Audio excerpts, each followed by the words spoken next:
Hello বন্ধুরা, আজ আমি ব্রোকলি দিয়ে রুই মাছ দিয়ে রান্না করব।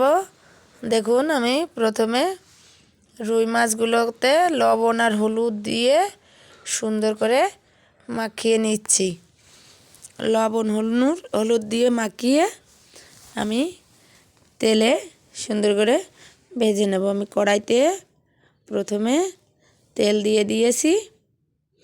তারপরে তেলটা যেই গরম হয়ে গিয়েছে অমনি আগে মাছের মুড়োটা দিয়ে দিয়েছি, তারপরে মাছগুলো দিয়ে দিয়েছি। দেখুন, মাছ আর মুড়ো ভাজা হয়ে গিয়েছে।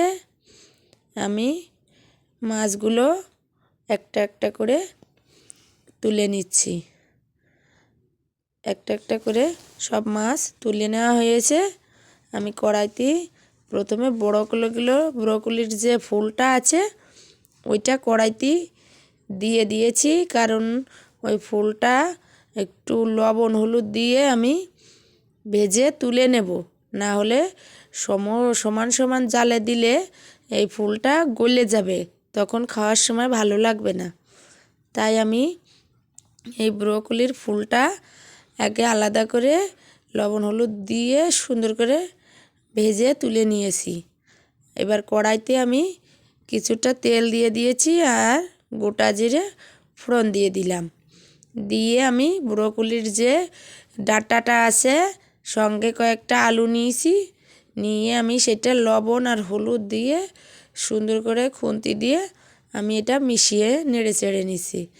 দেখুন বন্ধুরা, আমি গুঁড়াটা একটু লাল লাল করে ভেজে নেব, না হলে এটা ভালো সিদ্ধ হবে না। দেখুন, এইটা ব্রোকলির গুঁড়াটা ভাজা হয়ে গিয়েছে।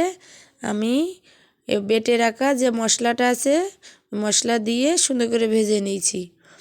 এবার কিছুটা জল দিয়ে দিচ্ছি। আমি অল্প করেই জল দেব, যেহেতু এই সবজিটা ভাজতে ভাজতে অনেকটাই সিদ্ধ হয়ে গিয়েছে, তাইতে অল্প করে জল দিয়েছি। একটু হলুদ গুঁড়ো দিয়ে দিচ্ছি, দিয়ে একটু লবণও দিয়ে আমি এটা সুন্দর করে জাল দিয়ে দিলাম। জলটা যেই ফুটে উঠেছে আমি মাছের মুড়োটা দিয়ে দিলাম। দিয়ে মাছগুলো আমি এক এক করে সব দিয়ে দিচ্ছি। দিয়ে দেখুন বন্ধুরা, মাছগুলো সব দিয়ে দিলাম। দেওয়া হয়ে গিয়েছে। আমি আর একটু খুন্তির সাহায্যে মিশিয়ে নিচ্ছি। আর ভালো করে ঝোলটা ফুটিয়ে রান্না হয়ে গিয়েছে, আমি এটা নামিয়ে নিচ্ছি। কেমন হয়েছে আজকে রান্না আপনারা সবাই কমেন্ট করে বলবেন।